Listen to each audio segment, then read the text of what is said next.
Hello everyone, this is Paul with Endlessrise, and this is the VIP bi-weekly webinar series. If you can hear me okay and see my screen okay, if you don't mind giving me a shout out in the questions box, that would be wonderful. Alright, looks like everyone can hear me okay.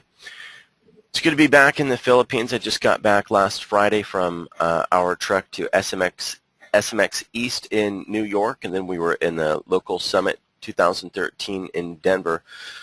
Both of them were great conferences. If you were in Denver, I'm going to be presenting the same information that I presented in Denver. It was a great presentation. It went over really well, and I think the select few probably were in Denver. So if anyone was in Denver and heard the presentation, this will be a redo. I'm curious how many of you were actually in Denver. If you don't mind giving a shout out to that, it would be great to see how many of you were in Denver and heard all the great presentations at the local summit, which are actually available for a download somewhere, I believe, if you wanted to hear all the presentations that were there. It was amazing content there. A lot of sales talk, a lot of sales tips, a lot of the top guys in the industry talking about sales tips, ways to increase your sales and things of that nature. So it was a great conference, that's for sure. Eric is asking if this will be recorded. This will be recorded. Every webinar that we do is recorded. There was a webinar on how to set up your call PBX, and that video is actually corrupted. Other than that, every single video that we do on a webinar is recorded, and it's uploaded in the video library inside of your dashboard underneath resources in the webinar archive. So if you ever want to go through and find that, you definitely can find it. Again, that's in the video library inside of your dashboard. Go to resources, then drop down to video library and check out the webinar archive. Okay. All right, so how many of you guys have heard about the missing keyword data from Google Analytics? I know this happened a while ago, but created quite an uproar in our industry, and I got a lot of people asking questions about this and how am I supposed to track keyword-specific data from organic searches, and a lot of people freaked out about it. So people really freaked out about it. I got your emails. Okay, so let me get into this. Tracking keyword search traffic and webmaster tools. If you're not familiar, inside of Google Analytics, you're able to see what keywords people typed in to Google to find you. And they removed that. Now they just show you the quantity of people coming to your site from the organic searches in Google. Why did they remove that from Google Analytics? Well, a couple reasons. One, because it was redundancy. They're starting to show the same data inside of webmasters. And two, they claimed it was for security reasons because Google search changed to HTTPS, and they claim for security reasons they're not passing on that data anymore. But it's really nothing to freak out about because Google's not trying to hide the keyword-specific search data from you. What you probably read online from a lot of consultants was saying that Google's trying to hide keyword-specific data. Google's trying to change the industry because they're trying to get everyone away from keywords, and it really isn't true because Google removed the data from Google data from Google Analytics, but they didn't remove that data from Google Webmaster. And in fact, they gave you more data about keywords inside of Webmasters than what was previously available inside of Analytics.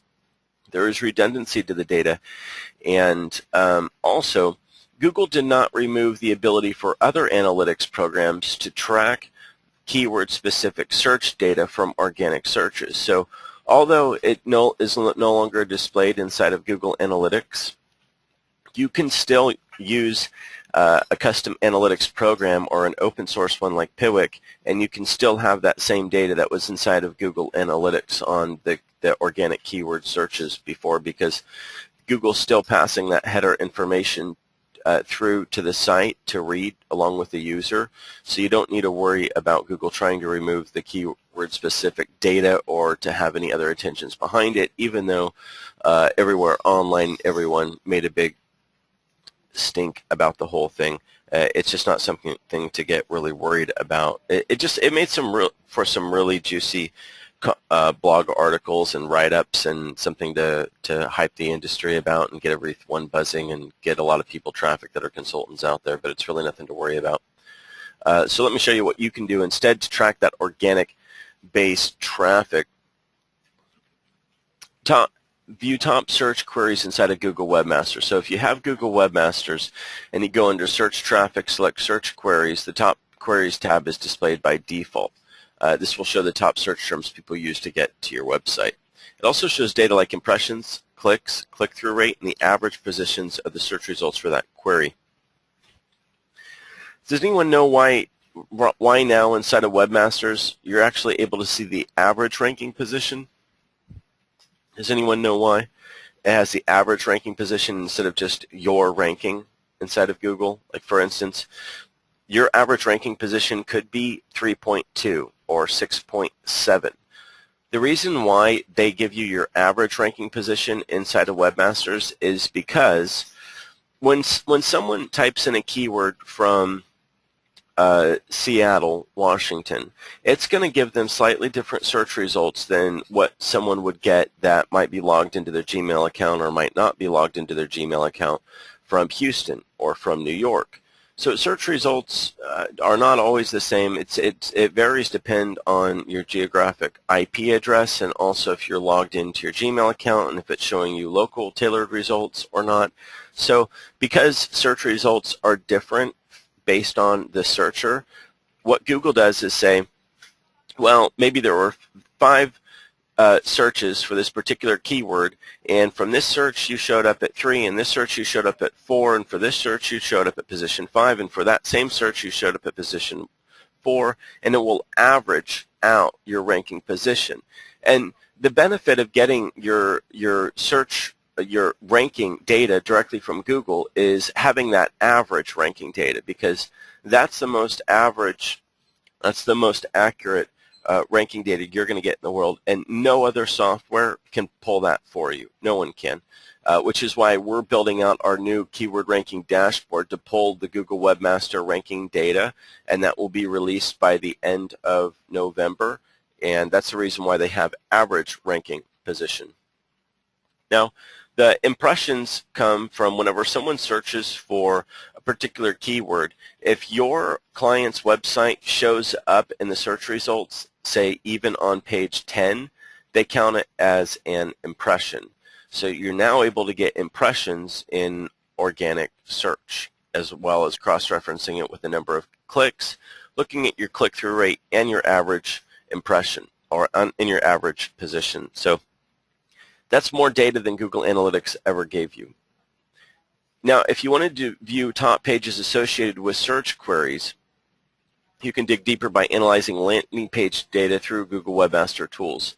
So you just go to Search Traffic, click on Search Queries inside of Google Webmasters, click on Top Queries, and what you do is you click on the keyword, and by clicking on that keyword from the top queries, it's going to take you to the top pages that people are landing on when they search for that keyword. So this helps a lot for if you're trying to study to try to figure out where people are landing on your client site. For instance, if it's a website for a chiropractor that lives in Houston, that's located in Houston, then on either their homepage or their top services page for their chiropractor services, that should be the page that everyone's landing on, which means what? It means that would be the top ranking page in the search engine for that particular keyword.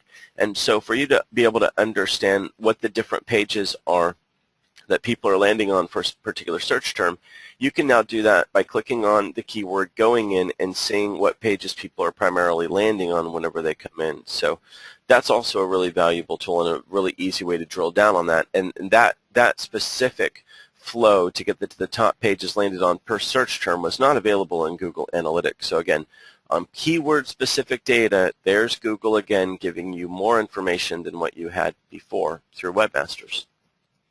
You can also view top landing pages, and not just top landing pages per search term, but just in general, top landing pages.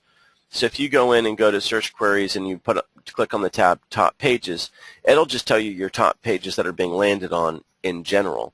And this helps you to know the pages on your client site that have the most ranking power on them. And typically, of course, the first one should be the home page, followed by the top pages, whether it's the services overview page or the primary service or product pages or the about us or contact us preferably. So all that data is inside of Google Webmaster Tools. Now, you can also view the top keywords associated with your top landing pages. So if you wanted to go in, look at your top landing page, and this is just in reverse order from going into a keyword and saying the top pages, you can also go into the say the top landing page, click on it, and it will allow you to see the top keywords that people are searching whenever they land on that page, which is extremely useful. So again, more data than Google was previously giving you on keyword specifics. Oops, let me go back to that. So we got a couple questions. Let me get through some questions on this. Jane says one of the reasons why Google did this was to increase PPC revenue. That might be true, but again, they put this inside of Webmaster's Tools for everyone.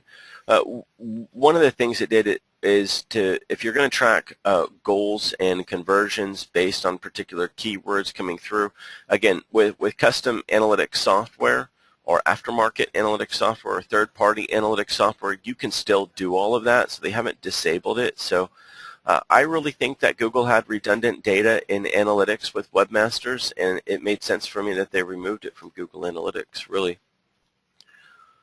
Courtney and JB are saying, what is open source Piwik? Piwik, P-I-W-I-K. You can Google it if you would like to. It's an open source analytics program.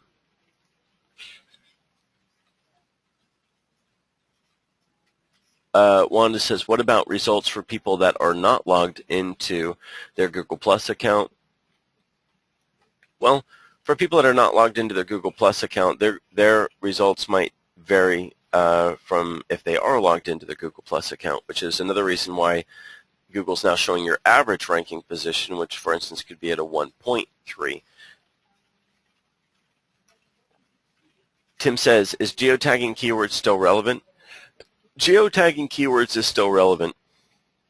We are updating how we go about doing on-page optimization for clients that are targeting multiple cities. It's not a lot different, but it's slightly different.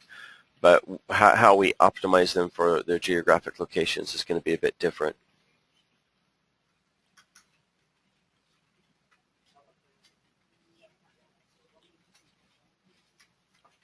Doug says, can you put in here the log here for open source site? Sure, I'll send that to everyone. It's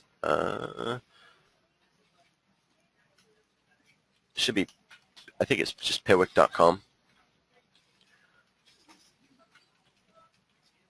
Okay, does anyone have any other questions about Google Analytics, organic keyword search data disappearing from Google, but it's now available inside of Webmasters and has been for quite some time? Does anyone have any questions about that before I step into the next subject matter here? Everyone ready to move on? Great. Okay. So the next thing that I'm going to get into is what I went over in the conference in Denver, which was the top 10 mistakes internet marketing agencies are making in 2013.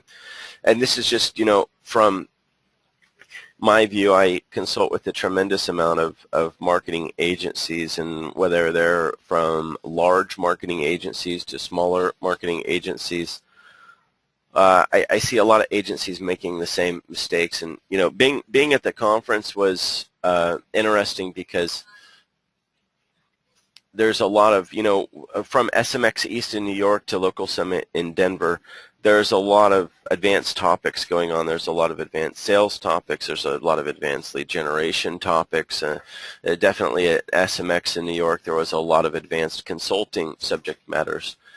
But for the average person or agency walking around in the conference, I was realizing that the majority of agencies were making the same basic mistakes with their companies, but they're listening to advanced subject matter talks in these conferences, so I thought it was pertinent to go over the basic mistakes that I see internet marketing agencies making, because it's almost as if I'm seeing a lot of companies missing the basics and paying attention to advanced subject matters without covering the basics, which happens. That's probably just human nature.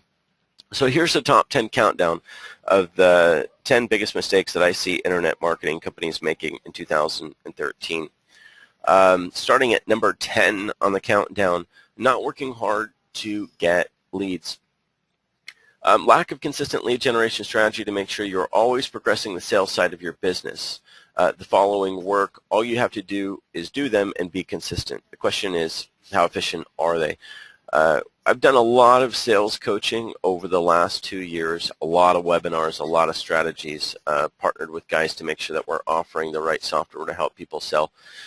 But what I've realized, even on the webinars, bringing people on that are using the software, their advice to people is to just use it, because even though they've studied it and know it really well, they're still not using it. So what I've realized over the last 2 years is that no matter how good the sales strategy is or the software is, the number one issue that marketing agencies have that I see in regards to sales and lead generation is simply not executing the strategies and working hard to get leads. So whether you're cold calling or emailing or handing out flyers in person or social networking or using advanced software for lead generation, they all work, and they can all be refined to work and work very well. There's companies that use all of those that are extremely successful. The most important thing is that you figure out which one you're going to use, how you're going to use it, and work really hard to implement it. So if you're only working 30 minutes a day to get leads or close sales and you don't have enough to be floating your company or getting where you want, then you don't really know if it's going to work or not unless you're really putting 6 hours a day into it, which is where you probably should be in terms of putting time into it if you don't have the sales that you're wanting. So number 10, simply choosing what lead generation strategy you're going to use and working hard to make sure that you're implementing your strategies. Countdown topic matter number 9, not pricing services properly. For those of you that were on the pricing webinar, you've heard this one. But too many marketing companies are not charging either enough for their services or might be charging too much. Most companies lack the basic understanding of how to properly research to competitively price their services. Most people, whenever they're first signing up with our company, whether they talk to me or talk to a sales consultant, a popular question is, how much should I price my services? But really, you should know how much to price your services. You should be researching your competition. You should know the industry well enough to be able to look at the services, know their worth, know how to competitively price it, and go out there and take care of it. So you do have to study your competition, especially in your local area. And if you're going globally in a particular niche, you definitely have to know your competition. You have to be able to analyze the services, and you have to confidently know how to price those services, and you should be able to know that without asking. And, of course, create pricing strategies. Remember to price your recurring marketing services biannually or quarterly. Monthly invoicing should be your last option. So in the webinar archive, there's a great webinar going over pricing strategies. If you haven't seen it, it's a must-see webinar. But as you'll see later on in this countdown, I'll talk about quarterly check-in meetings. So definitely for those of you that are out there, if you're charging your clients monthly, I really recommend to be charging them quarterly. And I would start with your rates to your clients for SEO or recurring marketing services with charging them biannually. And if they don't want to do that, then backing down quarterly. But as I said on that pricing webinar, you know, like for instance, whenever I went to go buy the Google Business emails, they advertise their monthly rate. So I go to pay the invoice, and I realize that it's for 1 year up front.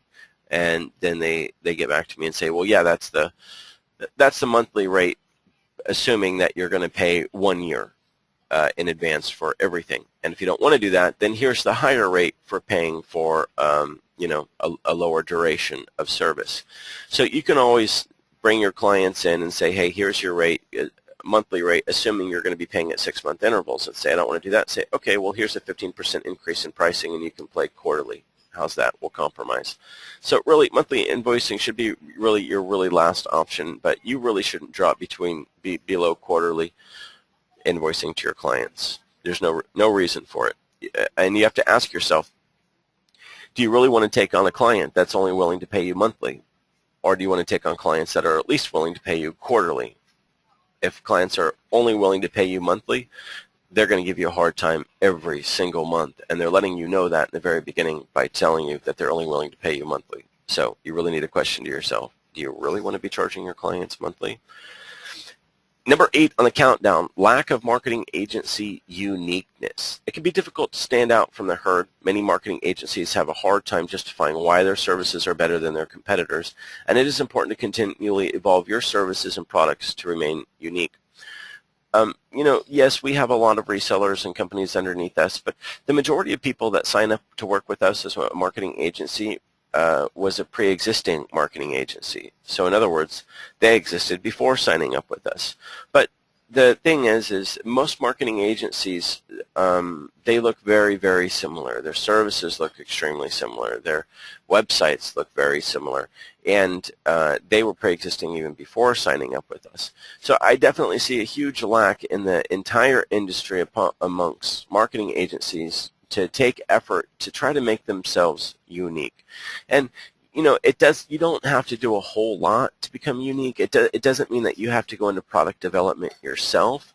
But for instance, you can offer custom services to a particular niche. You could offer email services and bundle those in and use an email client such as Zimbra, which is open source. It's an enterprise email. You could host it. Every business needs business-grade email, and Zimbra would save them money and give them an amazing email suite. It's nothing like squirrel mail. It's enterprise-level email. It's open source, and you can install it and host it and charge quite a bit of money for that. You could offer a CRM for lead tracking and it can also handle basic email campaigns such as Sugar CRM. You could offer physical mail pieces to be sent to your client's client, such as if they're a dentist and you're going to handle the appointment follow-up postcards. It'd be really easy. All you'd have to do is contact some wholesale postcard send-out company and hook your client up with them. You could offer something tangible on a quarterly basis to your clients. You could offer, for instance, a branding package during month 1 of setup on SEO, where you simply partner up with some wholesale company that does print goods. So you could offer them trifold brochures to put in their office to hand out to their clients, as well as branded t-shirts and sweatshirts and jackets and umbrellas, or anything from golf bags to you name it. But if your client has people coming into their office or their restaurant or their physical business, and if they don't have branded goods to either give out or sell to their clients, they're missing the very, very basics to branding their company and getting goods out there. Even us at Endlessrise, we had T-shirts created, and employees were offering to even pay for shirts, which just goes to show you, if those are employees. If you had even clients and you had really nice branded goods, and your clients like you well enough to where they'd actually be willing to buy some of those branded goods and wear them around town, they're definitely missing the basics. So how easy would it be just to partner up with a print company that handles all of that? Then after you sell your service, you say, okay, client, now I'm going to introduce you to Joe down at so-and-so print company, and they're going to get together for you your trifold brochure and your shirts and umbrellas and your order and whatnot, and you hook them up with a discount on it and are also making your cut on it. That'd be really easy to do, and to be able to let people know that you'll also help with their branding, goods, and print materials on setup of the digital marketing would actually make you stand out in the digital marketing arena. For that matter, you could even partner up with your local radio station. You could get them on the local radio station as part of their marketing program, right? That would make you stand out. Anything to make you stand out and make you be unique. So keep that in mind. I think that it is important, and it doesn't take a lot of work to continually chip away at what would make you unique. Number 7 on the countdown, insufficient legal paperwork, contracts, and agreements.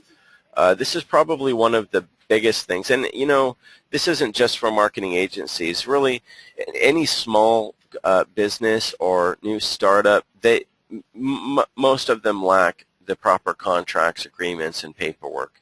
but it's really important. You know, regarding contracts with clients and employees and agreements with vendors or other service providers, there's definitely a lack of paperwork in place with new startups, such as a non-compete agreement with your contractors or freelancers or employees, non-disclosure agreements, non-recruit covenants, ownership of confidential information documents, employment contracts for contractual employees.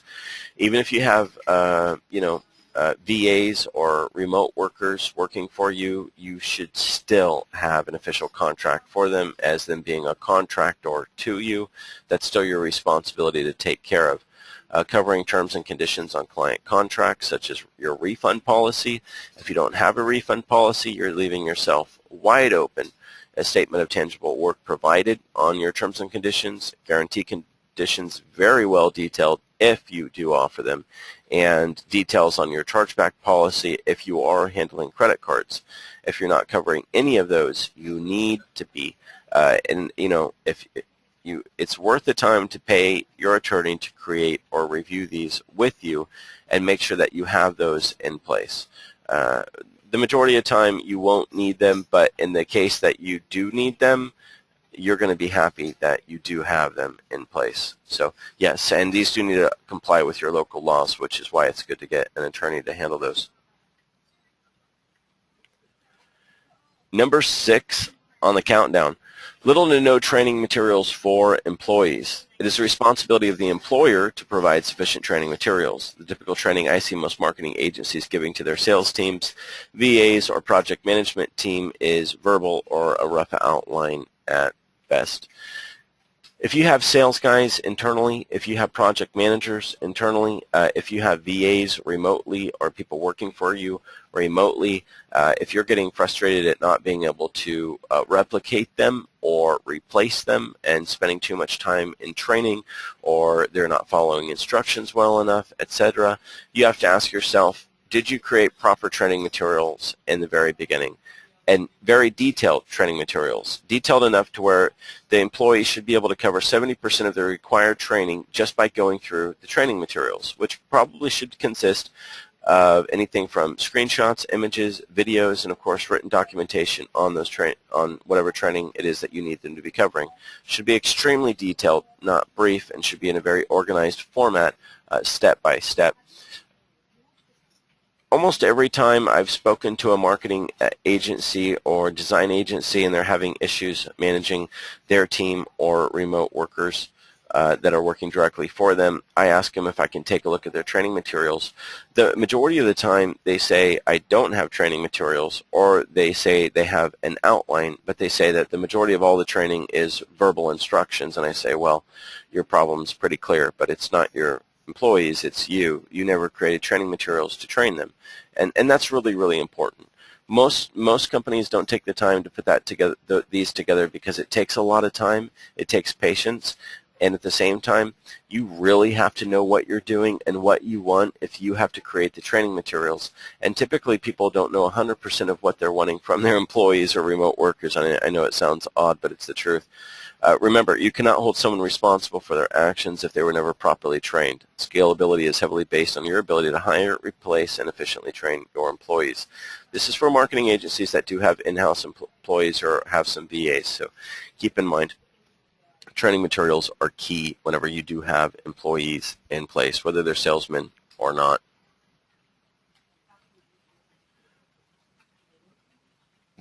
Real quick here, Robert has a tip on the legal documents. Robert says, LegalZoom usually runs a special a couple times a year for their Business Advantage Pro, which allows you access to a wide variety of legal documents to download, and you get a 30-minute chunks to review the documents with a lawyer. That's interesting. Robert, is that on a local level? Do those lawyers know local laws? Because by state by state, they do vary. Jane says, yes, OTJ is not an acceptable policy or excuse. I agree with that. And if anyone has any other feedback on maybe who you went to, how much you paid your lawyer to get whatever legal documents you got put together, if you can share that with the group. People are asking, and I'm sure they'd love to hear your feedback about what documents you went to your lawyer to get finalized, and if there's any situations where you did need to use those documents. Robert says he paid around $250 to LegalZoom for his consultation and documents. Okay, no viral growth game plan. Number 5 on the countdown on top mistakes internet marketing companies are making in 2013. Everyone wants to reach the point where leads come to them and they do not chase leads continually. You know, it takes time to get viral growth. And by viral growth, I simply mean when you don't have to chase leads. When you can sit there and leads come through your front door on their own at a rate that you are satisfied with to fuel the growth rate of your company. To me, that's viral. So if that means that leads come to you naturally at the quantity of 10 a month and you're pulling on 2-3 new clients a month, or whether you need 20 or 30, with whatever structure you have set up, you have that automated and coming through to you, I consider that to be viral growth. Now that's with you not doing nearly anything. Viral growth takes time. Getting your company on autopilot with new clients coming in through the door is difficult to do. It takes quite a bit of time, and it typically means you need to grow your company. You need to have a significant client base already, and you need a smart strategy. So do keep in mind, this doesn't happen with startups, okay? But with no viral growth game plan, you probably will never get to the point of having that viral growth in place. So, for instance, I've seen companies grow from being a small startup to being a very large company, and even as a very large company, some of them still do not have very little to no viral growth in place. They're still flying around to everything from conferences to meeting clients to having salesmen do cold calls. They're still chasing their leads as much once they're a big company as they were as a small company. And the reason why they are is because they never intelligently drafted a viral growth plan and slowly implemented it over time as they were growing larger to reach that ability. Now, so an example of a viral growth company. Well, let's say that you decided that you were going to go after a particular niche. You were going to go after, I don't know, large aquariums in cities for whatever reason. So you decided to go after the large aquariums, or aquariums is a horrible example. Let's just say that you decided to go after plumbers, of all things. So you decided to go after plumbers. You set up a site specifically for plumbers, and you put the work into branding the site all towards plumbers, and it has cool wrenches swinging around all over the place.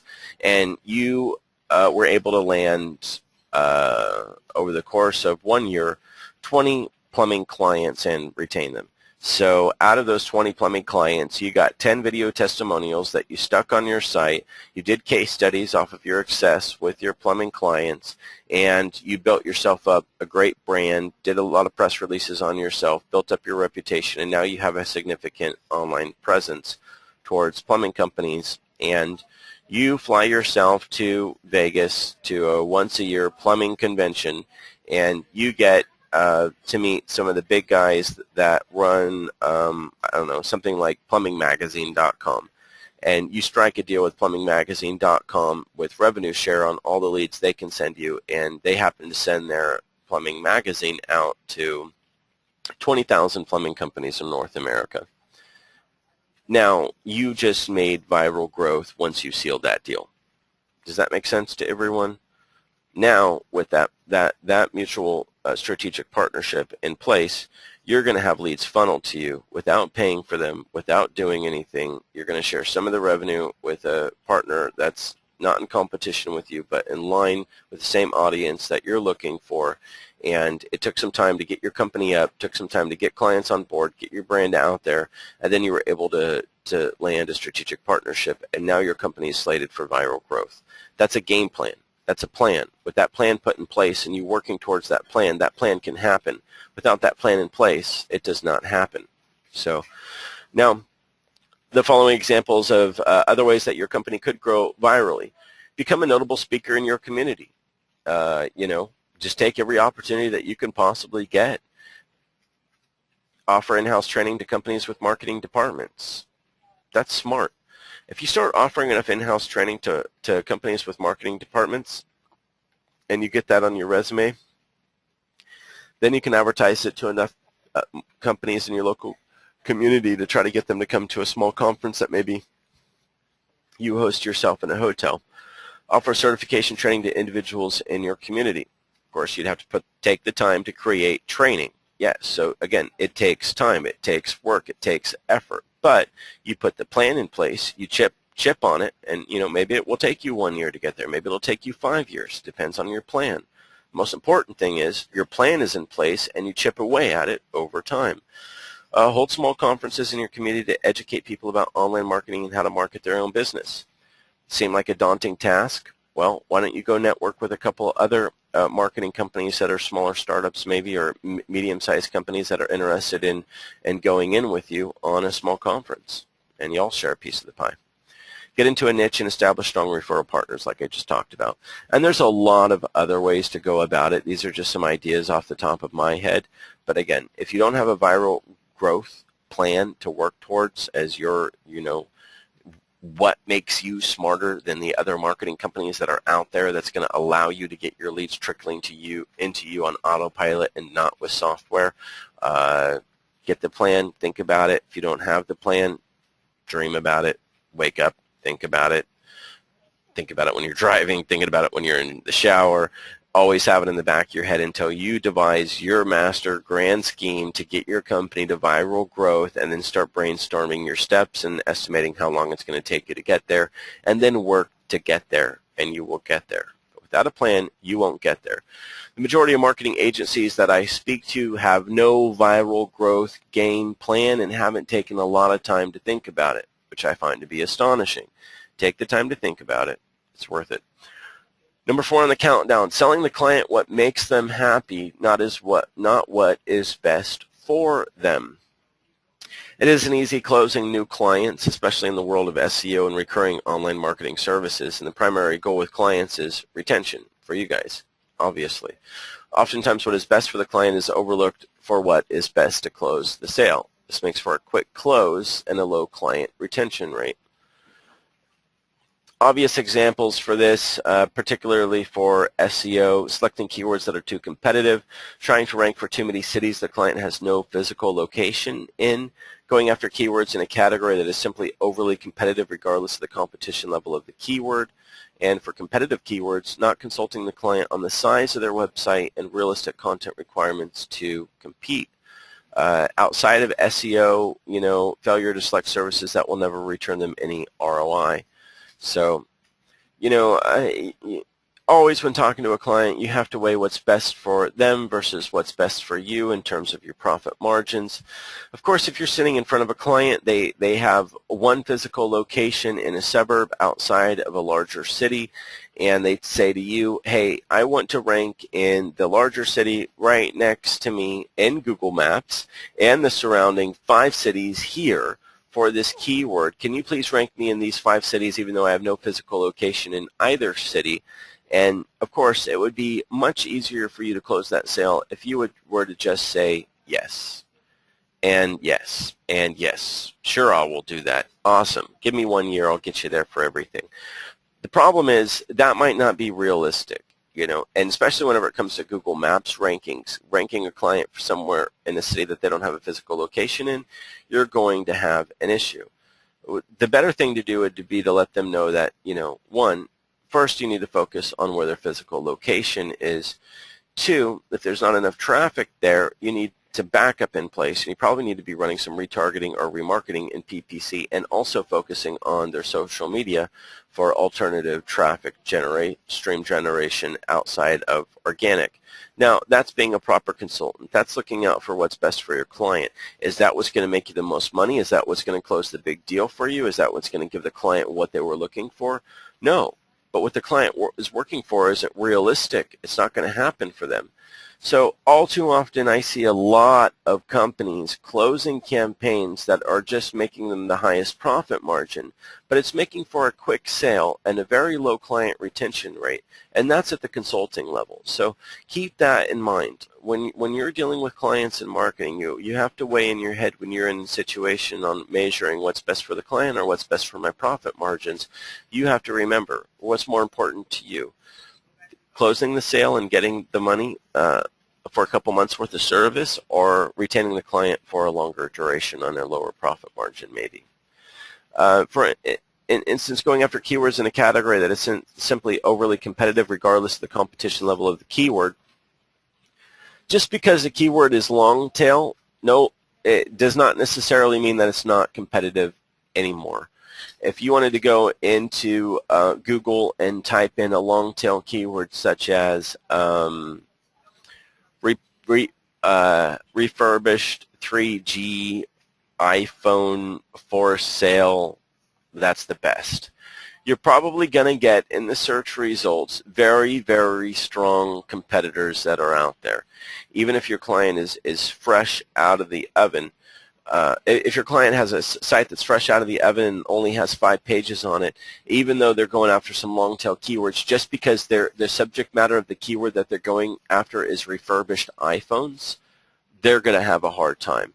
So especially for national level keywords, if you're going after a business category or subject matter that's dominated by sites like eBay, Amazon, or sites are showing up like JCPenney or Apple, big brands, you should be concerned, very concerned. And we have keyword consulting on our side, but you also need to carry common sense keyword consulting on your side.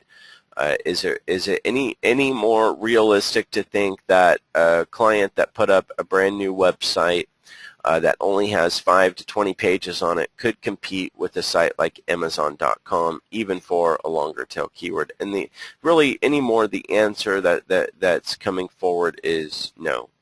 Back in the day, with the long tail keywords, even in a very competitive business category, you could compete, but it's a bit different now with how Google are interpreting the sites. It doesn't mean that long tail keywords are not still easier to rank for, but especially on a national level, if you're going to go after a competitive business category, you're still up against very steep competition. Now, for competitive keywords, not consulting the client on the sides of their website, if you're going to put in a keyword and the top 10 search results those websites have hundreds of pages of relevant content, thousands of pages of relevant content, and your client has a brand new website sitting there with 10 pages of content, do you think it's realistic to think that they're going to outrank them? On page is a big factor. Content is a big factor. Quality of content is a big factor. So keep that in mind. If your client's competitors have hundreds and hundreds and hundreds of pages of really well-built, relevant content, and your client released a new site with 5 pages on it, that's going to be a problem. So especially for e-commerce sites and sites of your client's competitors that might be phenomenal and really large, pay attention to that when you're first consulting your client on their site, because you need to know with yourself, is your client's website a competitor or not? Okay. Number 3 in the countdown, improper management of client expectations. Especially if you have a sales team, you want to be careful about how you manage your clients' expectations. This is a big one. When offering SEO services, traffic does not come overnight, and sometimes not within the first 3 months. Sometimes. Depending on the keyword traffic, you might have to include a small PPC campaign just to see a reasonable amount of traffic, especially early on in the campaign.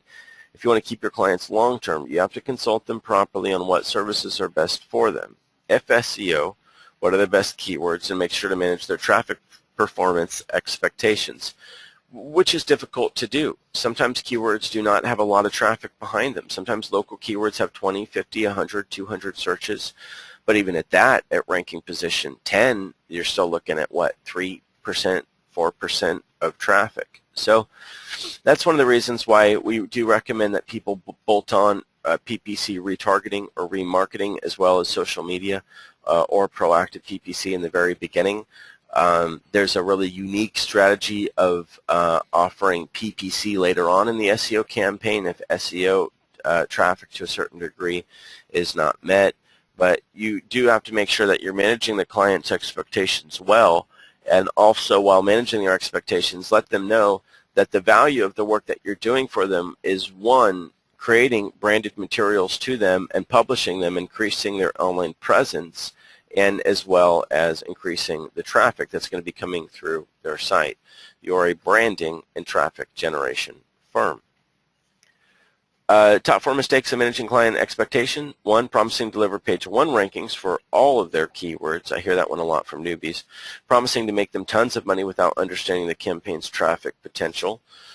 I know it's really tempting whenever you're in a client meeting and you feel like you could close them right away and they're really grilling you and you don't know what to say, and the easiest thing to say is just to let them know that you're going to make them a ton of money, that you're going to rank them out the yin-yang, they're going to get a ton of traffic, and not to worry about it. But the truth is, you need to take a look at those keywords. You need to take a look at the amount of traffic that is there for them, which is why we do the keyword research, and do some estimations on the amount of traffic that they are going to be receiving if you want to properly manage your client's expectations, which is why it would come back to the services of you needing to understand, do you really need to be consulting your client to also be running a PPC campaign to help supplement traffic until SEO is really strong?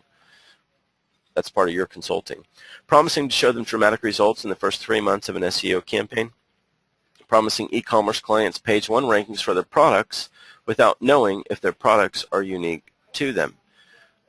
We have campaigns of resellers clients that have their entire e-commerce section iframed into their website. We have e-commerce SEO campaigns on products that are replicated products from the vendor with the same product descriptions on every single e-commerce product that's there. That's duplicate. It's all duplicate. We have e-commerce SEO campaigns on websites that are 100% templates from the original product provider, and there's probably thousands of those same e-commerce templated sites out there, and the entire site's replicated with a few pages of unique content. So before you go promising rankings on what you can do for a client, you need to understand their site a little bit more. If you know the basics to consulting, you can do that. If not, you might want to run a site audit report with us. Countdown number 2, not consulting with clients about their online written content. When offering any client SEO services, you will naturally be publishing content for them online, because that's what SEO is. It's content creation and strategic publication. That's SEO. Typically, SEO agencies also write this content for their clients. This content exists in the form of, for us, informational articles, company updates, press releases, promotions, industry news, social media updates. The quality of the SEO campaign is highly dependent on the quality of the written content created. But writers can only write content as good as some of the details that they have. And our writers specifically are dependent on you interfacing with your clients to provide us with the necessary information we need to write higher quality content. Are you consulting directly with your clients to gain feedback for what should be written for them on a monthly basis? Top content consulting communication missing from agency to client. Proper events to write about in press releases, promotions that will drive customer acquisition and not just fill up a coupon, company updates that people care about, social updates that entertain your client's social community, info article ideas that searchers are actively seeking. As you guys know that have active SEO campaigns with us, we have a content scheduler that allows you to go in and fill out information on if you want us to write a promotion or industry news or press release or company update, and to be able to give us feedback on what to write about. Typically, the consensus that I get back from marketing agencies is that it's a hassle, it's cumbersome, it takes too much time interfacing with the client, and they're not happy about it, and they'd rather default to just having us write industry news because it's too much work.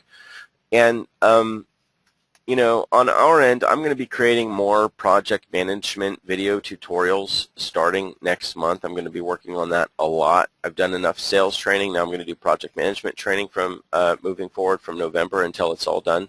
But the most important thing that you all need to realize is that when you're publishing content, you need to be a consultant for the type of content that's being published for your client, and you need to factor that into your rates for your client. But yes, checking in with your client every single month about the type of content to write for them is cumbersome. So do it quarterly. So invoice your client at least quarterly, and then schedule quarterly check-in meetings to go over the work that's been done, the progress that's been had, and to go over the content that has been written for them, and to take in all the notes on the content that will be written for them for the following quarter. To coach them on what kind of press release ideas, what promotion ideas, what company updates ideas.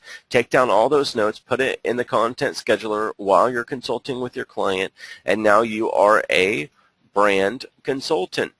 You sell your time in those meetings as part of the rates that you're charging your client. So I understand why spending time with a client, coaching them on what type of content to be written for them and when it would be written and take them the time to get all those details is cumbersome and provides negative feedback to us. But I also realize that the reason why that's happening is because you guys aren't out there folding those into the services. When you sell the SEO services to your client, you're not factoring in your time on consulting into the rates that you're charging to your client. Because I think you'd feel a lot better if you knew that quarterly you were charging your client an additional $300 just for your consulting session. And you'd probably feel a lot better if after you got off the phone on a 2-hour phone call, knowing that you just made $300 to help yourself retain your client. That'd probably give you a different outlook on the entire concept of everything. But that's for you to figure out on your charging structure on how you're going to value your time and charge your client for it. But I think it's worth it, right? So that's the second largest issue that I see that marketing agencies are making, is not engaging with the client about the type of content that needs to be written. And you know, it makes it to where we can't write this content. And if we don't have something good to write a press release about, who wants to read it? Who's going to like it? Who's going to share it? Who's going to pick it up? No one, not if there's not significant subject matter. The writer can be the best writer in the world, but if the core subject matter behind that press release simply isn't there, you can't write a good press release. The same goes for a promotion. The same goes for a company update, right? Number one on the countdown, the number one largest mistake that I see agencies making, marketing agencies making in 2013, is positioning themselves solely as a traffic company and not as a branding company. How many times do your clients solely rate your success for them based on rankings or traffic? But should it really be overlooked that all of the content that was created, all of the posts that were made, all of the expansion to their website, all of the work that was done has absolutely no value? Well, if you were a branding company, that would be 100% of the value, right? So give it this way. If you take the work report that we provide to you, if you're a branding company and you did all that work just for your client and brought them no traffic and no rankings, as a branding company, is all that work that you did for them justifiable as worth an extremely large amount of money? From a branding perspective, absolutely. What are you doing? You're increasing the size of their blog on a monthly basis. You modify the usability of their website. You probably help to consult them in their call to actions. You're creating press releases for them. You're doing social media updates for them. You're doing promotions for them. You're helping with their branding. And as a branding company, that work that you did is 100% justifiable simply as work completed as a branding company. But people are going out there and just saying, I'm a traffic generation company. Now you give a work report to the client, and even if you brought a tremendous amount of traffic to your client, they're happy, yes, but the value on the work that you did for them is nothing. And so many times I hear companies saying, my client doesn't even look at the work report, they don't care. And I'm saying, well, then why didn't you sell yourself differently? Why aren't you positioning your company differently? Why aren't you positioning yourself to where your client does care about the work that's been done for them? Why are you positioning yourself to just show your client rankings or die? Why would you do that? Stop doing that. Every client needs traffic to push an increase in leads and conversions. However, the SEO industry is not all traffic anymore. Google is looking for brands. They're looking at your authorship, your social media activity, and looking for your brand on other directories. Brand is starting to become a large ranking factor. If content, given properly published, is the most important aspect to SEO, and the quality of this content is imperative, then to be an SEO agency, you have to be a branding agency as well. If you write and publish content for your client, you are branding them online. The question is, are you positioning your company as a traffic generation firm only and not emphasizing the value of your brand consulting? If you have content written for your client and published for them, you are a branding company. It's not even a question of whether you want to be or not. It's not. You are. You're a branding company. But are you selling that value? Are you showing that to your client? Are you charging for branding? Are you charging for brand consulting? Being a brand consultant, typically people think of a brand consultant as someone who charges $1,000 an hour, sits in some high-rise in a really big office, and controls people's brand and image online, and yada, yada, yada. Listen, it doesn't take much to be a basic brand consultant. You don't have to be a brand consultant that studied it in college and has read 10 books on it and handled hundreds of clients on brand consulting. You know, giving a client press release idea is brand consulting. Giving them a design ideas is brand consulting. Telling them where to position their call to action is brand consulting. Telling them what kind of a promotion to put together is brand consulting. Half of SEO at least is brand consulting. But everyone's so obsessed with traffic generation and rankings that they forget that all the work that's being done is also as a branding company and should be valued. So with where things are going with Google, and we're putting together, again, our analytics that we'll be offering, our new analytics that we're going to be releasing will be done by the end of November, is going to allow you to start positioning yourself more as a branding firm, also as a traffic generation firm, absolutely, but as a branding firm as well, and that's something that you really need to work on. Now, one of the things that I did skip was the on the quarterly pricing that I'm recommending doing, and starting with your clients at biannual pricing or invoicing and stepping down to quarterly. Also remember, to do your check-in meetings, your extensive check-in meetings with your clients on a quarterly basis. But one of the things that I see that I didn't mention, oh, actually it's in the honorable mentions. That's the top 10 countdown, but there also is an honorable mentions page here, and which is not structuring client check-in meetings. If you're going to share work reports to your clients and not go over them with your clients, then don't share them with your clients. Let me repeat that one more time. If you're running an SEO campaign particularly, or any other campaign, and you have a work report, and if you're going to share that work report with your client but not have client check-in meetings to go over that work report with them, do not share them to your client. Why do I say that? Because if you to think that your client is actually supposed to go through that work report and understand everything, you're just shooting yourself in the foot. You know, work reports can be considered to be intellectual property, and you don't have to share them with your client. But you can allow the client to schedule a check-in meeting with you whenever they want, and you can do screen sharing and go over the work report with your client and guide that meeting. And then on a quarterly basis, you should be doing a big check-in meeting with your client. Take that work report, take some screenshots, put it into a PowerPoint, click on the pertinent materials that have been created that you want to show to them, open them up in your browser tab to show them their published press releases, their published blog posts, their published social media updates, the examples of the changes of what's been made to their website, and get your presentation ready and do a proper client check-in meeting on the work that's been done and control that meeting through screen sharing. Does that make sense to everyone? Watch your client retention go sky high when you do that. If you want to share work reports to your clients and not go over them with them, those work reports are extensive, and all you're asking for is a million question, a confused client, and you're not prepared and you're not checking in with your client.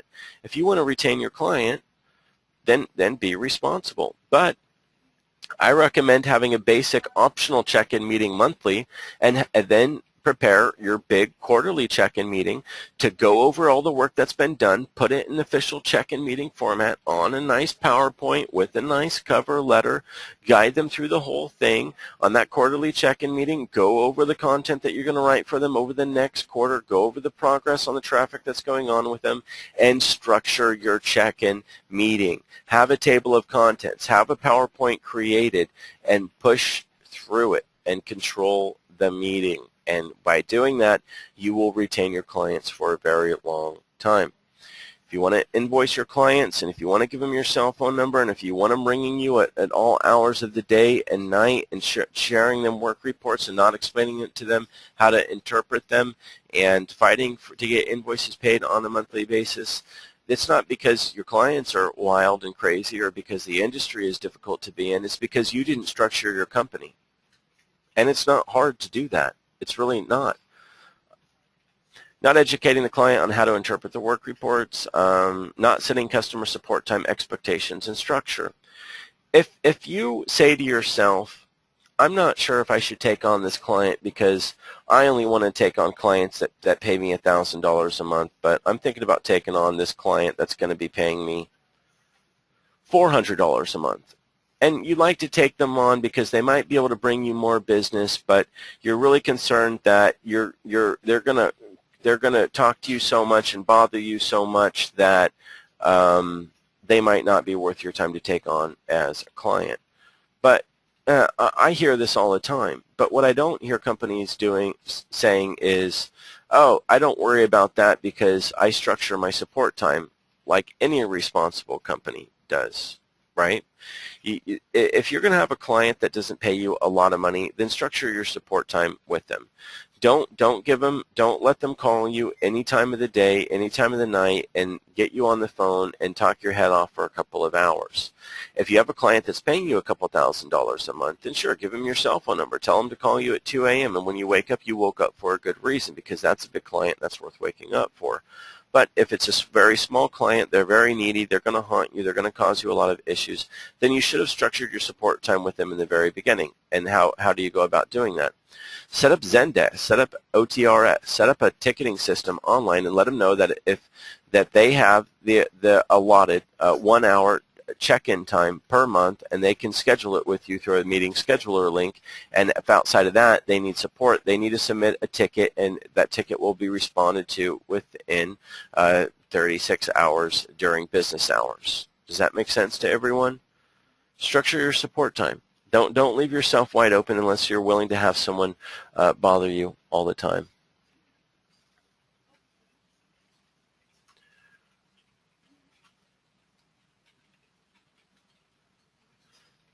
Okay. Go back. Does anyone have any questions or comments on the top 10 countdown? I've got some comments here to get through.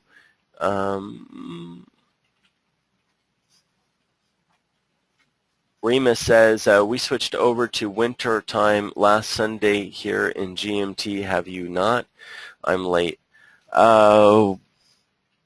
Boy, but East Coast time didn't change as far as I know, right?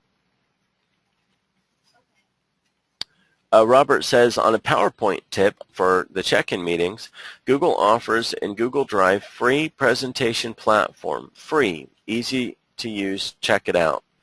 So that's a great tip. Oh, time zone changed on West Coast. Oh, no time zone changed West Coast. Where was the time zone change? GMT, that's... Oh,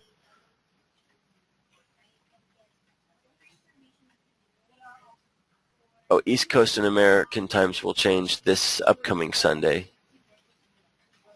Nancy says, is there a tool to use for reporting to clients on all the monthly content that was created, e.g. blogs, price is reasonable for small business?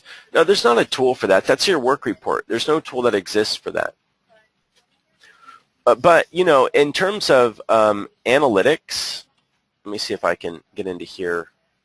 In terms of tracking analytics, if you have quite a few campaigns and you want additional tools and automated reporting and automate emails that are going to go out, and if you have $100 a month to spend, yeah, we're actually partnering with a company that's building the analytics software, and we have some input on it. That company entity is called Monster Metrics, and that's what we're going to be releasing at the end of November in liaison with them.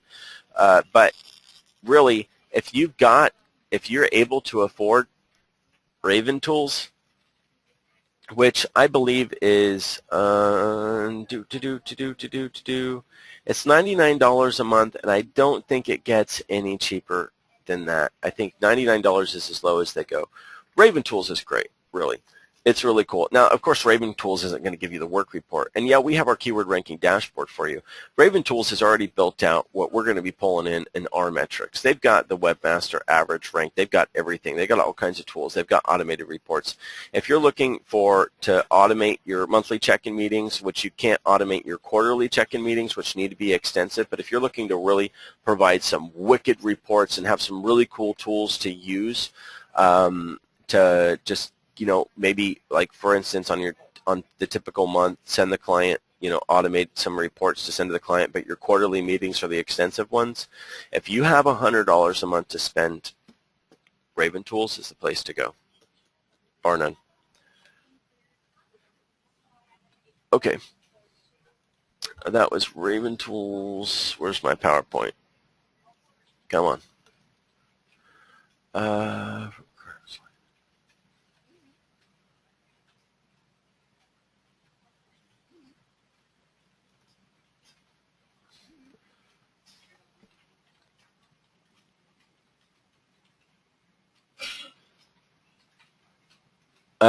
Wanda says, why Raven Tools if you're going to offer these services? Well, I just say Raven Tools because it's available right now, and ours won't be until the end of November. So also, ours will not be extensive as Raven Tools until we have probably, you know, until Monster Metrics has got a couple months working on it. Our deal with Monster Metrics is to have input on how the tools will work, and they'll be completing their builds as fast as possible.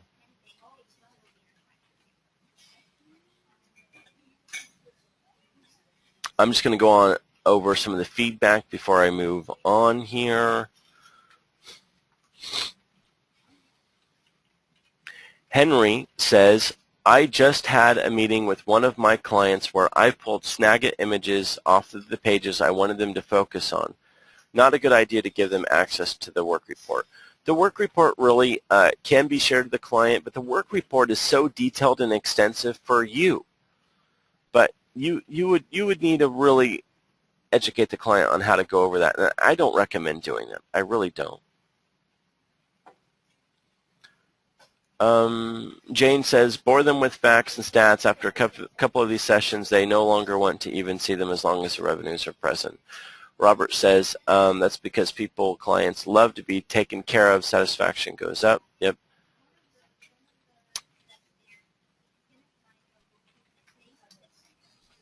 Henry says, love the focus on branding, Paul. I just had a 2-hour conversation with my business coach 2 days ago, and he got on my case for not focusing on branding myself and doing branding for my clients. Absolutely. And really to focus more on being a branding firm, like I said, hey, during month 1 of SEO setup, why not make sure that they have their trifold brochures that the local print company does for them, and you get them their T-shirts and sweaters and jackets and umbrellas and coffee mugs and everything else branded to them and sent to them. You're a branding company now. Congratulations.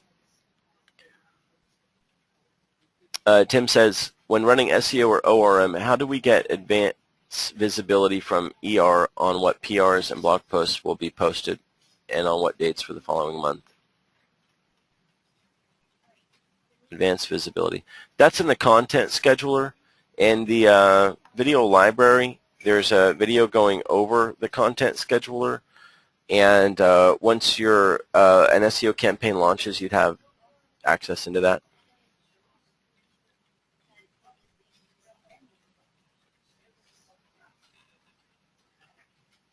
Karen says, say again your definition for SEO. My definition for SEO is content creation and strategic publication. That's really all that it is. Of course, whenever it's published, there's a link from one place to another, sometimes not always. Either way, all of SEO is content creation and strategic publication.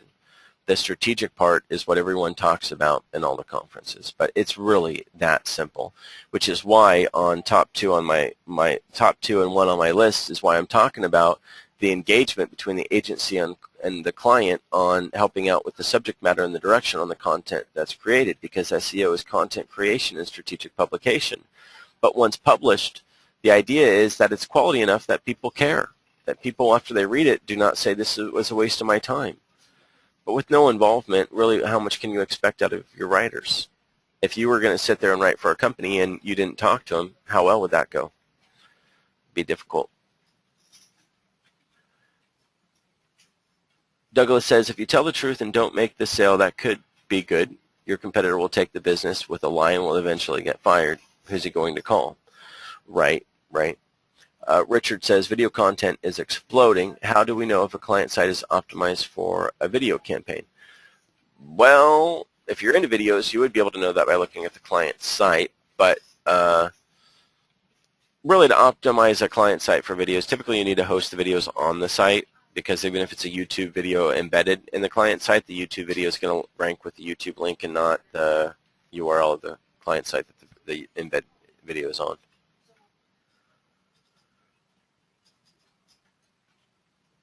Okay, so I'm going to move on here. Oh, Courtney says, how do I deal with a client who wants every single link that you put content to? That's a difficult client. Well, I'd still give them quarterly check-in meetings, and you can give them those links. So, yeah, I mean, pretty much whenever they ask for that, you need to give them the links. Most clients are not that difficult.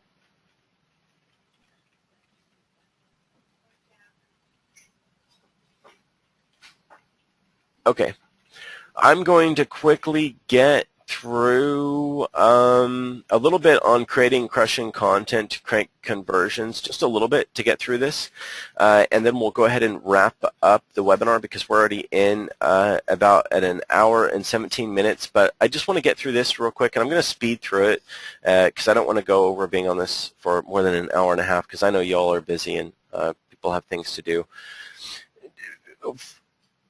Leaving off on the subject matter of interfacing with a client on creating content for them. You can create content for a client all day long, but is that content going to create conversions? Is that content going to prompt the reader to purchase the product or service? Now, there's a particular type of content that above and beyond all else has a greater capacity to convert readers into buyers. Can anyone put in the questions box what particular type of content that would be? It's really obvious. Someone out there's got to be able to come up with it. Grant says reviews, no. Call to action, close. Offers, I think that's what we're talking about. There we go. Barry, promotional content, coupons, yeah. Promotions. When you're walking by a store and you look inside the window, right, and you see these expensive couches and you happen to need a couch, but typically you would continue walking by because those look expensive. And they have a sign up front that says 50% off. That might stop you from walking and makes you walk into that store. And once you walked into that store, you have to ask yourself, could they have said anything else other than the discount to get you to walk into that store? And many times the answer is no. You know, I was at when I was in Denver, I went out to a mall to go buy some gifts, and you know, the mall had just closed, and there was a store just outside the mall that I tried to go into. while I was waiting for my ride. And the reason why I tried to go in there, and I didn't even know what the store was about really, but they had this giant sign in the window that said 70% off select items in the store. You know, like any other human being, I'm just like, of course, naturally float my way over there and drool and say, wow, 70% off, this is wild, you know, and it's true. Promotions are a really, really big deal. Of all the type of content that we write for your clients, right, you're able to tell us what type of content to write. Industry news, press releases, company updates, promotions. Of all the different types of content that we would write, the ones that would convert traffic the best are promotions. Of all the type of content that we're given instruction to write about, the one that we get the least amount of feedback to write about on, and thus we don't write about it, are promotions. There's a problem there. You know why we don't get much feedback on what to write about? It's because to write about promotions, you have to talk to your client and give us the notes. And clients don't know what to do a promotion on. They need brand consulting. It's important. So a little bit about especially promotions or general content placement. Yeah, we have our local search, the social media realms. Content is created and strategically placed, published, which is SEO.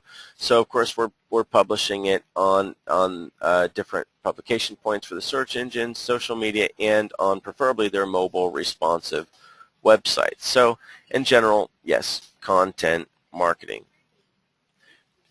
But if the conversions are not there, you got to wonder, are the call to actions are in the right place? Are promotions being actively published and put in front of the clients? Because whenever we do promotions for your client, what do? We write about them, we put them on the blog, right?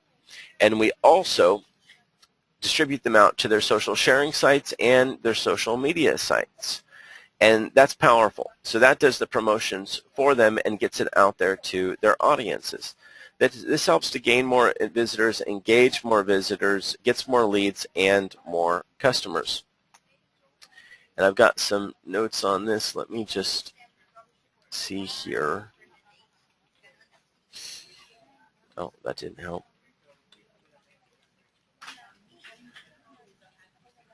Now, of course, promotions, whenever you're engaging with your client to give them consulting on what kind of promotions that you could be running for them, basics, you know, you can funnel them. You can try to figure out what kind of visitors they have. Is it based on different age range? Is it based on different sexes? I mean, of course, if you're a hair salon, you're going to have maybe men and women services that are different. Your promotions would appeal to them differently.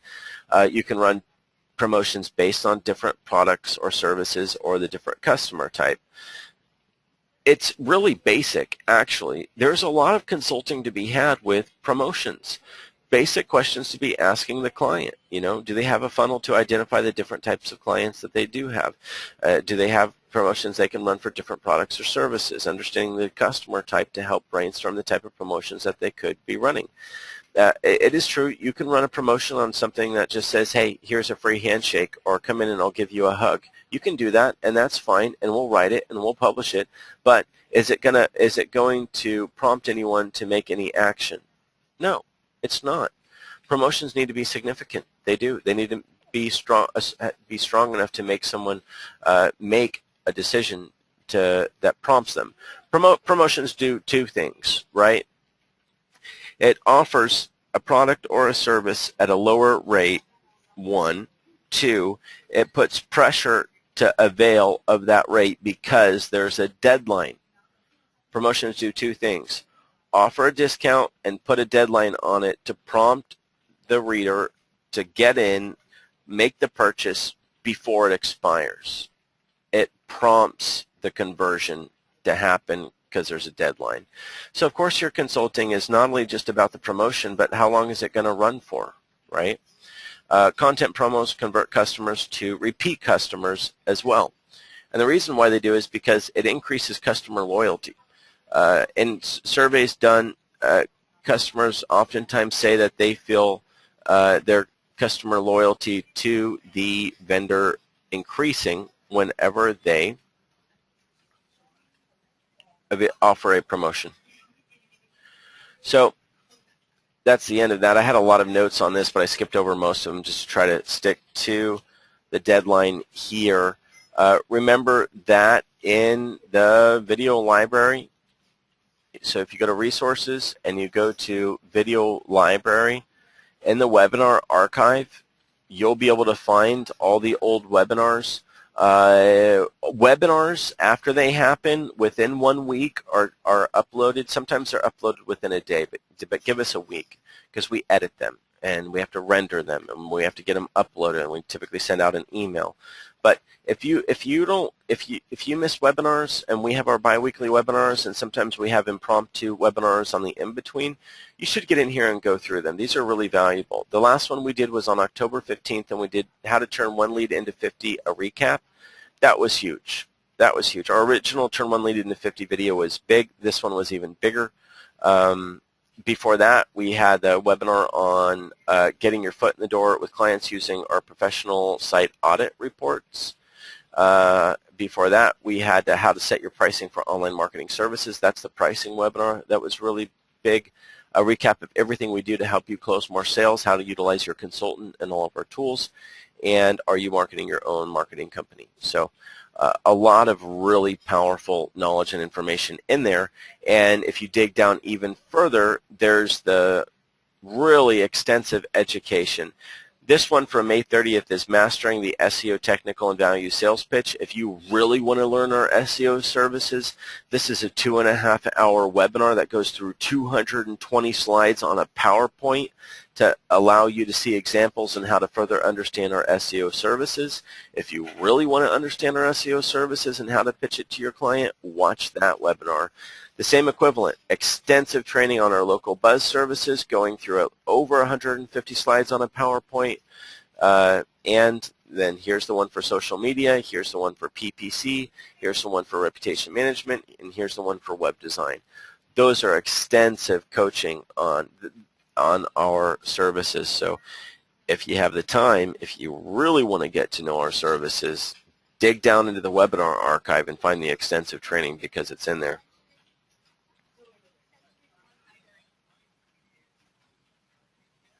Brian says the last video needs to be posted for the longer version of it. The one posted in the archive is only 10 minutes. Ooh, did they post the wrong one in here? Let me see if that's right. Let me click on this real quick. If that's true, you're right. He simply put the link to the wrong one in there. I will have that fixed immediately. Sorry about that. Not immediately, actually. It'll be fixed tomorrow. But I do appreciate you. We pointing that out. We create teaser videos to put on our YouTube channel, and clearly my marketing team got that mixed up. So I'll have that fixed. Thank you for pointing that out. Robert's asking if I can give a 2-minute recap of the voice over IP webinar. Yeah, I did how to set up your own PBX system for voice over IP and PBX, and that video that I recorded was corrupted, and I was never able to post it. But I'm not going to do a big recap on it, but pretty much what the webinar was about was how to set up your own phone system, and you can go through Skype Connect. And if you just type in Skype Connect and click on it, Skype Connect allows you to set up a business-grade Skype account and fund minutes from Skype and get a Skype number to pipe into a PBX system. And you can go to lilacs.net and, for instance, go with Elastics if you wanted to for $35 a month to have a PBX system and get that all set up.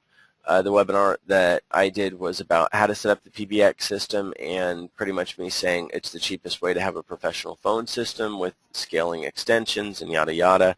And then I also gave a link to a lady out of Canada that does the voiceovers for your phone systems. Yeah, female.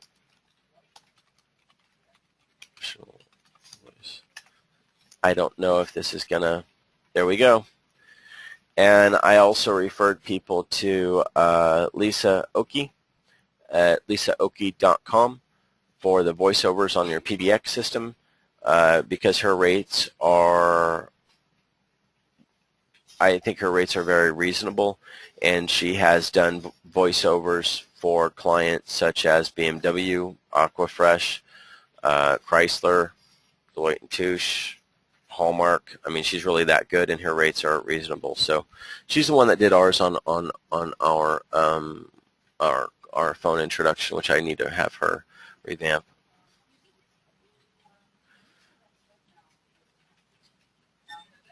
All right, everyone. So we'll be having the next VIP webinar in 2 weeks from today. If anyone has any suggestions on what you'd like to see the next webinar be on, feel free to speak up and put them in. I thought that this one was a good one because a lot of people are missing the basics and for their marketing agency, some of the the fundamentals that you should be covering that were never covered, and so make sure that you keep those in mind on the top 10 countdown of things that internet marketing agencies are not doing correct. So for the next webinar, Brian's saying, hey, what about the sales interview with Trevor? Has that been done yet? That's the sales battle that we're still putting together, and that will be on a different webinar series than our biweekly VIP training.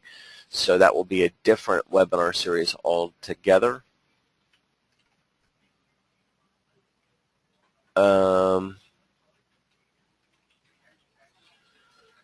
So probably what we're going to do on the 1-2 weeks from today is I plan on doing that on SEO project management. So that's what I plan on doing it on. And I got a couple people writing in that they missed me. It looks like there was a time zone change. It sounds like I missed. But probably 2 weeks from today, I'll be doing the webinar on project management on SEO. In fact, I will be doing that since I don't have a lot of responses coming back through. So any feedback? How does everyone feel about doing a project management video on SEO? In other words, after you launch an SEO campaign, how do you project manage it? What would you be expecting? What kind of tickets are going to be created from you? Who's your account manager is going to be? Probably would be nice if I brought some of the account managers on the webinar and you could get to know the type of people that you would be working with, right? That would be good. I'll have Reel on. She'll say hi to everyone. So yeah, the next webinar we'll do project management training for SEO. Of course, it's not going to help you to sell the product, but you're probably going to have a lot more confidence stepping in on your sales whenever you have clear, concise training on project management on SEO.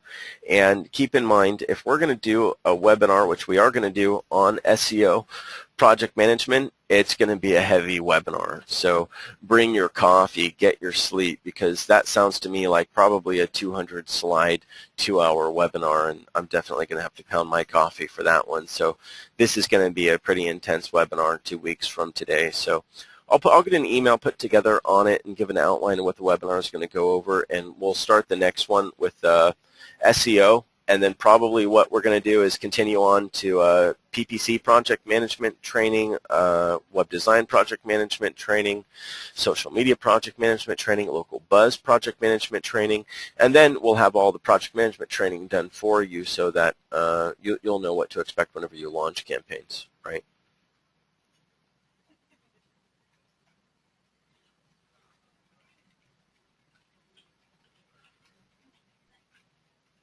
All right, everyone. Appreciate you being on the webinar, and I'm going to go ahead and wrap this up. Hopefully everyone has a wonderful weekend.